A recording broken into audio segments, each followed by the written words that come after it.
Happy Tuesday, my Trit friends.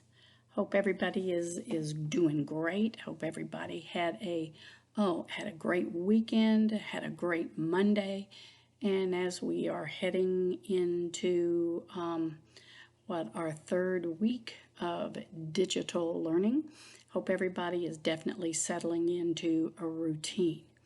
Now, as we boys and girls are doing our kindness week this week a little bit differently. We know that when we talk about our kindness week, what ways that we can be kind and show kindness to others. So I am actually wearing our Kind is the New Cool t-shirt that we all had. Those were our theme shirts here. What was it, a year or two ago? So I thought, what better way that I can start off my part of the week for Kindness Week. So also, boys and girls, remember here we always starting off our week with our riddle, and here is our riddle. So what has many keys but can't open a single lock? What has many keys but can't open a single lock? So I will give the answer to our riddle here at the very, very end of our story. And also we want to remember that with Ned the neuron, that his healthy neurons, that the things that we need to keep our brain and our body healthy, we need to make sure again that we're drinking plenty of water, getting in all of our water, wearing our helmets. And I saw so many people in our neighborhood, moms and dads alike, wearing their helmets when everybody was biking, and you were either on your bikes or on scooters, making sure we were getting plenty of exercise. And it was a perfect weekend, boys and girls, to do your exercise and get plenty of exercise.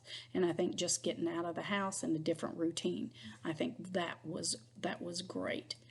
Making sure again we're eating healthy, plenty of healthy food, and keeping our brain challenged. Now I am doing this video this morning from my a little seating area in my kitchen. This is where I like to sit in the morning and look out the window as I have my coffee. So I can pan a little bit. Now you're not going to be able to really see, but you're looking out the windows here into my backyard and my deck. We have not put the deck furniture out yet for the season. We will be doing that within the next couple of weeks. My husband and I will be getting all of our deck furniture out.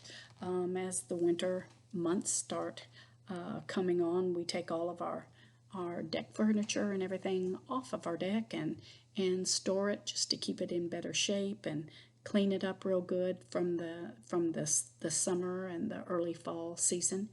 And we take our gas grill off as well and put that up. But at a later time, I will maybe can do a broadcast. I've tried, but it was so light, out by our fire pit in the back. And we have another grill that we have cemented in the ground. So not only can we, if we want to grill hot dogs and do our s'mores and sit around the campfire and by our fire pit, but we also have a grill back there that we can grill good old hamburgers or whatever it is that we'd like to grill. So that's out in the back. And I will say during the winter months I use that grill a lot because I missed having a good grilled hamburger. To me, there's nothing better. All right, so boys and girls, moving into our story. Our story, it is an Indian. It's a very interesting book. It is what they call an Indian mathematical folklore.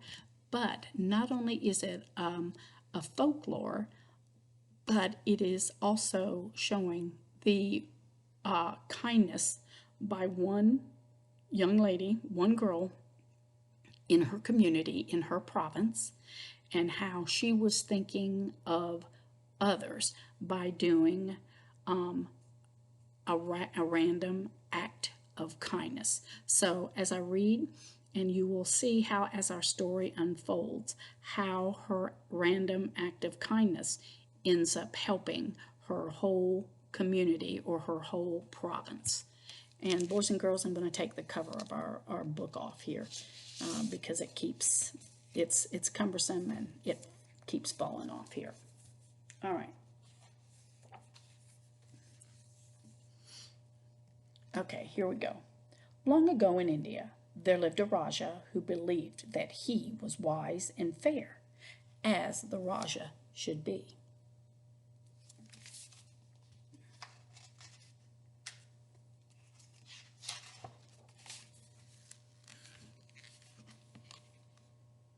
The people in this province were rice farmers. The Raja decreed that everyone must give nearly all of their rice to him. I will store the rice safely, the Raja promised the people, so then that in time of famine everyone will have rice to eat and no one will go hungry. Each year the Raja's rice collectors gathered nearly all of the people's rice and carried it away to the royal storehouses.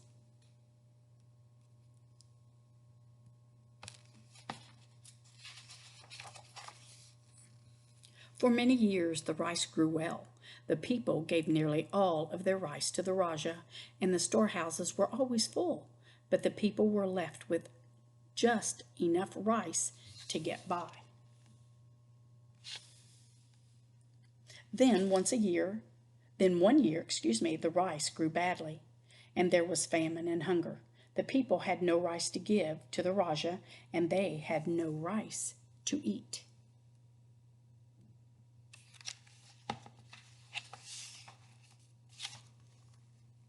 The Raja's ministers implored him, "Your Highness, let us open the royal storehouse and give the rice to the people, as you promised."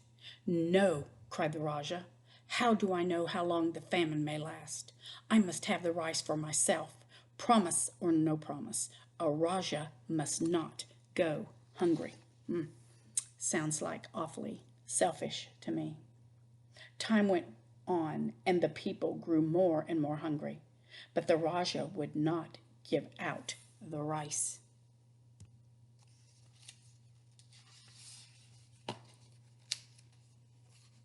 One day, the Raja ordered a feast for himself in his court, as it seemed to him a Raja should now and then, even when there is a famine.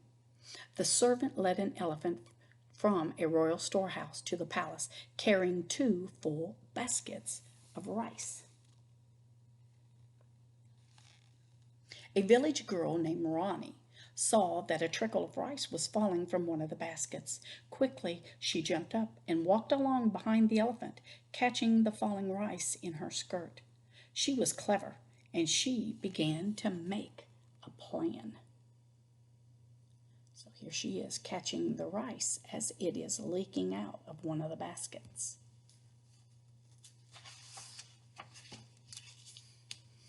At the palace, a guard cried, "Halt, thief! Where are you going with that rice?" "I am not a thief," Rani replied. "This rice fell from one of the baskets, and I am returning it now to the Raja."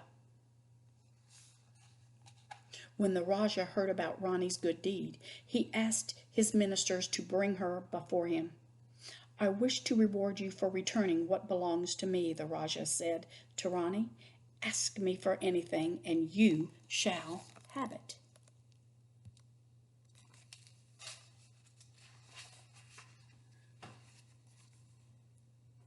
"Your Highness," said Rani, "I do not deserve any reward at all, but if you wish, you may give me 1 grain of rice." "Only 1 grain of rice?" exclaimed the Raja. "Surely you will allow me to reward you more plentifully, as the Raja should."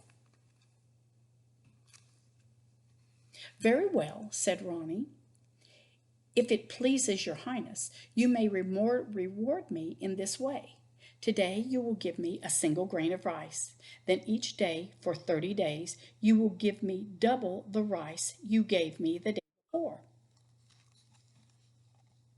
Thus tomorrow you will give me 2 grains of rice, the next day 4 grains of rice, and so on for 30 days.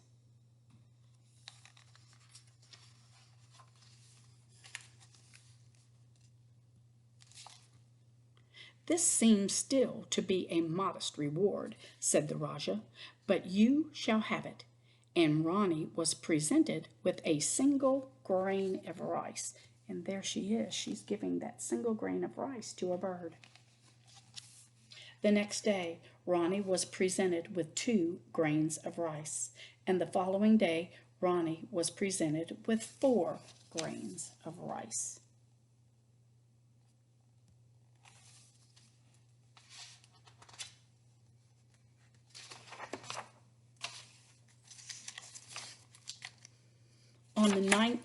On the ninth day, Rani was presented with 256 grains of rice. She had received in all 511 grains of rice, only enough for a small handful. This girl is honest, but not very clever, thought the Rajah. She would have gained more rice by keeping what fell into her skirt. On the 12th day, Rani received 2,048 grains of rice, about 4 handfuls. On the 13th day, she received 4,096 grains of rice, enough to fill a bowl.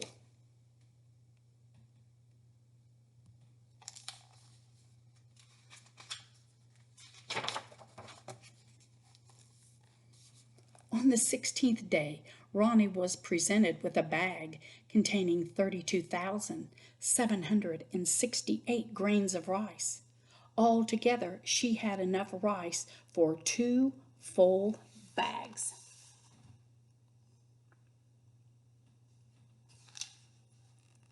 This doubling adds up more rice than I expected, thought the Rajah, but surely her reward won't amount to much more.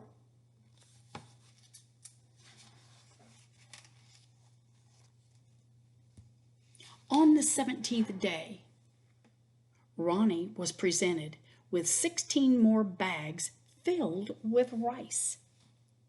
On the 21st day, she received 1,048,576 grains of rice, enough to fill a basket.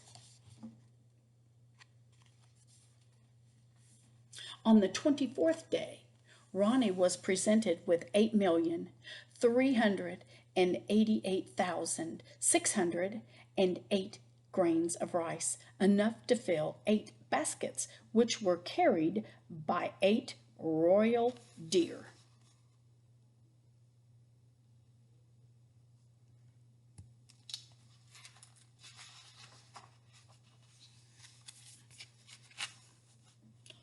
On the 27th day, 32 Brahma bowls were needed to deliver 64 baskets of rice. The Rajah was deeply troubled. 1 grain of rice has grown very great indeed, he thought, but I shall fulfill the reward to the end as a Rajah should. He's beginning to realize just how clever Rani is. On the 29th day, Rani was presented with the contents of 2 royal storehouses.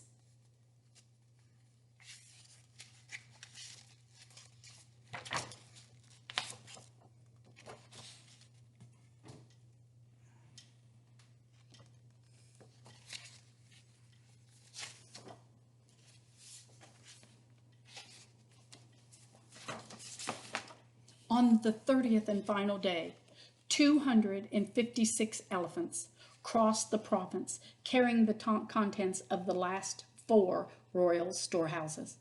536,870,912 grains of rice.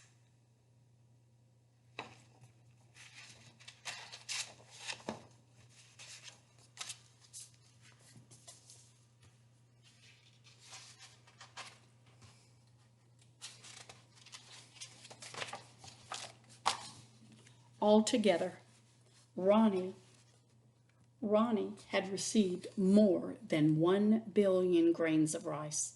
The Raja had no more rice to give. "And what do you do with this rice?" said the Raja with a sigh, "now that I have none?" "I shall give it to all the hungry people," said Ronnie, "and I shall leave a basket of rice for you too, if you promise from now on to take only as much rice as you need." "I promise," said the Raja. And for the rest of the days, the Raja was truly wise and fair, as a Raja should be.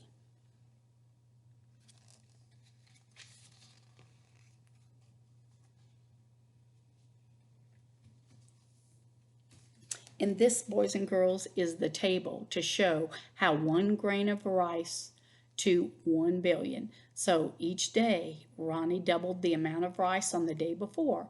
And if you set up the calendar then and you do your math, then you can see how by day 30, all of the grains of rice that Ronnie received, more than 1 billion grains of rice. So boys and girls, in our story, we saw how the Raja was only thinking of himself and did not live up to his promise of helping the people that he governed in time of famine and in time of need. So just because, excuse me, boys and girls, so just because then we had one lady, one young girl, who did a random act of kindness. But I really think probably in her mind maybe she had another motive, an ulterior motive, but she was doing the right thing because she was giving back the rice that belonged to the Raja. It did not belong to her, and she gave it back to the rightful owner. And because of her doing an act of kindness and doing the right thing, she was rewarded. And in her reward, she was clever enough to understand how, by starting off small and then doubling each particular day, how she would be able to get back the rice that the community, that the province, that all of the people in the province that they had worked so hard to grow and to harvest. And they were then rewarded or by their hard work because of the random act of kindness from one young lady who knew that they all worked hard and everybody deserved an equal part. And I think not only by her random act of kindness, but she changed the heart of the Raja because she was willing to share and she was willing to give. And in thinking of others, thinking of the people within her community, and they were hungry and they were in need. So not only did she help the people within her community, but she also changed the mindset of the Raja into a different way of thinking, where he was actually thinking of the others in his community and just not himself. So for that, it was a great lesson and a great lesson learned for everyone. So boys and girls, I hope you liked that mathematical folklore from India. So now, boys and girls, again, let's look at our riddle for the day. So, what has keys but can't open a single lock? I hope many of you were able to figure it out. The answer to our riddle is a piano. A piano has many, many keys, but it can't open a single lock. So that is our riddle for the day. Boys and girls, I hope you have a great rest of the day. And our counselor giveaway will be chalk, some sidewalk chalk. All different colors. We have it looks like we have a pink, a green, a yellow, blue and orange sidewalk chalk. So I will be making a delivery to one of our friends tomorrow, and Mrs. Grindstaff will be making that announcement. Everybody get out and enjoy the day. And I am actually getting ready now to do a little bit of creativity of my own. I'm having a little sweet tooth. I am getting ready here to make my own s'mores. I have an indoor s'more maker here, and I am going to make some s'mores. So, boys and girls, I'm getting ready to light it, make some s'mores for a dessert here, and have a little late dessert with my lunch. So, boys and girls, happy day, and we will see you on Thursday. Bye, guys.